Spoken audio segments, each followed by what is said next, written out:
जरा सोचिए, हम में से ज्यादातर लोग एक कभी ना खत्म होने वाली दौड़ में शामिल हैं, है ना?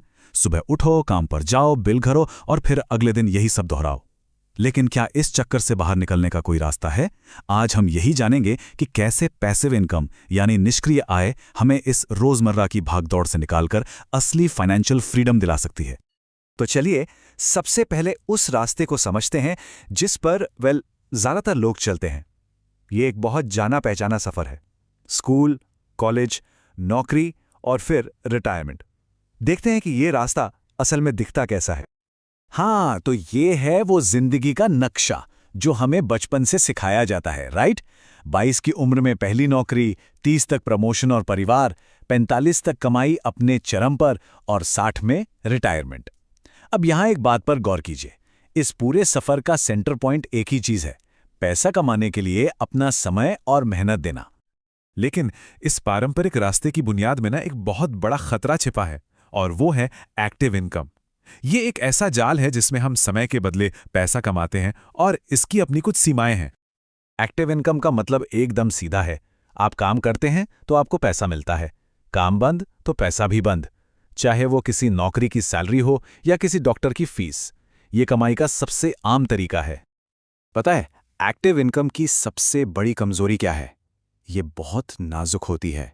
सोचिए, नौकरी चली गई या कोई बीमार पड़ गया या फिर देश की इकोनॉमी में ही मंदी आ गई, कुछ भी आपकी कमाई को एकदम से रोक सकता है। और सबसे बड़ी सच्चाई तो ये है कि दिन में 24 घंटे ही होते हैं, मतलब आपकी कमाई हमेशा आपके समय से बंधी रहेगी। तो सवाल ये उठता है कि क्या कोई दूसरा रास्ता है? जी हां, बिल्कुल है।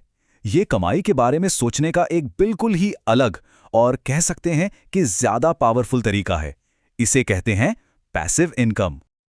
और यहीं पर सोच में ना एक 180 डिग्री का टर्न आता है। देखिए, अब तक आप पैसे के लिए काम कर रहे थे, लेकिन पैसिव इनकम का मतलब है कि अब आपका पैसा आपके लिए काम करेगा। आपकी मेहनत की जगह आपकी संपत्ति आपके लिए कमाई करती है। इसके फायदे, अरे ये तो पूरी जिंदगी बदल सकते हैं।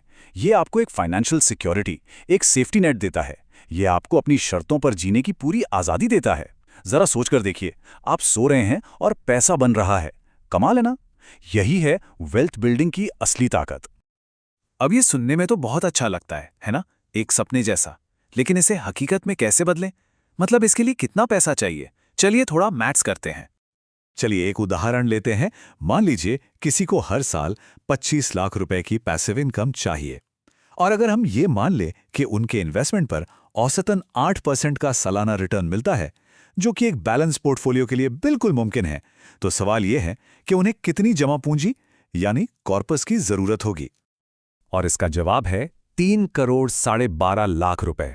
हाँ, मुझे पता है ये आंकड़ा पहली नज़र में बहुत बहुत बड़ा लग सकता है, लेकिन याद रखिए, ये कोई एक दिन में नहीं होता। ये एक लक्ष्य है जिसे सही स्ट्रैटेजी और लगातार कोशिश से हासिल किया जा सकता है। पर सवाल ये है कि क्या लोग सच में ऐसा कर पाते हैं? अरे बिल्कुल, चलिए श्री शर्मा से मिलते हैं। ये एक आईटी प्रोफेशनल थे। उन्होंने बड़ी समझदारी से किराए की प्रॉपर्टीज और डिविडेंड देने वाले स्टॉक्स में इन्वेस्ट किया।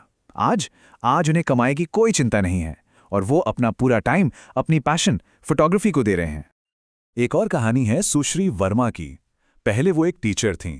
उन्होंने अपनी नॉलेज का इस्तेमाल करके एक ऑनलाइन कोर्स बनाया, और आज वो कोर्स उनके लिए हर दिन कमाई करता है, जिससे उन्हें घर से काम करने और अपने बच्चों के साथ ज्यादा वक्त बिताने की आज़ादी मिली है। और फिर एक कहानी है श्री पटेल की, जो पहले एक बिजनेसमैन थे। उन्होंने एक ऐसा इन्वेस्टमेंट पोर्टफोलियो बनाया है जिससे इतनी इनकम होती है कि उनके सारे खर्चे आराम से निकल जाते हैं और वो रिटायरमेंट में दुनिया घूमने के अपने सपने को जी रहे हैं। तो ये कहानियां वाकई बहुत प्रेरणा देती हैं, है ना? लेकिन अब सबसे बड़ा सवाल कि आखिर शुरुआत कैसे की जाए? पैसिव इनकम बनाने के कई जाने माने और असरदार तरीके हैं। चलिए कुछ पॉपुलर ऑप्शंस देखते हैं। पहला है रेंटल प्रॉपर्टीज, जैसे कोई घर या दुकान किराए पर देना। इसका फायदा यह है कि आपके पास एक फिजिकल एसेट होता है, लेकिन हाँ, इसमें शुरू में काफ़ी पैसा लगता है। दूसरा ऑप्शन है डिविडेंड स्टॉक्स, मतलब ऐसी कंपनियों के शेयर जो अपने प्रॉफिट का एक हिस्सा आपको देती हैं। इसमें लिक्विडिटी अच्छी होती है, पर मार्केट का रिस्क हमेशा रहता है। फिर P2P लेंडिंग जैसे नए ऑप्शंस भी हैं, जहां आप सीधे लोगों को उधार देते हैं। इसमें रिटर्न तो ज़्यादा मिल सकता है, पर डिफ़ॉल्ट का खतरा भी होता है। और आखिर में ऑनलाइन बिजनेस, जैसे कोई ब्लॉग या ऑनलाइन कोर्स। इसे बनाने में वक्त तो लगता है, पर अगर ये चल गया तो ये लगातार कमाई का एक बेहतरीन जरिया बन सकता है। तो जैसा कि आप देख सकते हैं, हर रास्ते के अपने फायदे और अपनी चुनौतियां हैं। लेकिन आप रास्ता कोई भी चुने, एक चीज है जो सबसे ज्यादा जरूरी है, और वो है समय। आप जितनी जल्दी शुरू करेंगे, कंपाउंडिंग की ताकत को, यानी ब्याज पर ब्याज मिलने की पावर को अपना कमाल दिखाने का उतना ही ज्यादा टाइम मिलेगा। सच कहूं तो जल्दी शुरू करना ही आपकी सबसे बड़ी ताकत है। और हां, इस सफर पर अकेले चलने की जरूरत नहीं है, बल्कि सच तो यह है कि एक सही गाइड या एक सलाहकार आपकी रफ्तार को कई गुना बढ़ा सकता है। एक अच्छा इन्वेस्टमेंट एडवाइजर क्या करता है? सबसे पहले वो आपके साथ बैठकर आपके फाइनेंशियल गोल्स को क्लियर करता है। फिर उन गोल्स तक पहुंचने के लिए एक सॉलिड प्लान बनाता है।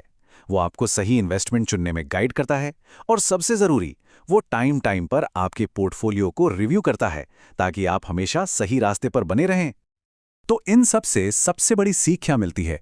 यही कि फाइनेंशियल फ्रीडम कोई किस्मत का खेल नहीं है। ये एक सफर है जिसके लिए प्रॉपर प्लानिंग, डिसिप्लिन और एक लॉन्ग टर्म सोच की जरूरत होती है।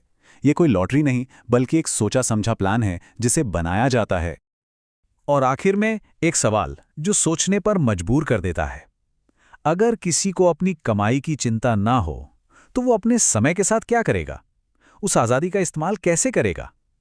शायद इस सवाल का जवाब ही फाइनेंशियल फ्रीडम के सफर को उसका असली मतलब देता है।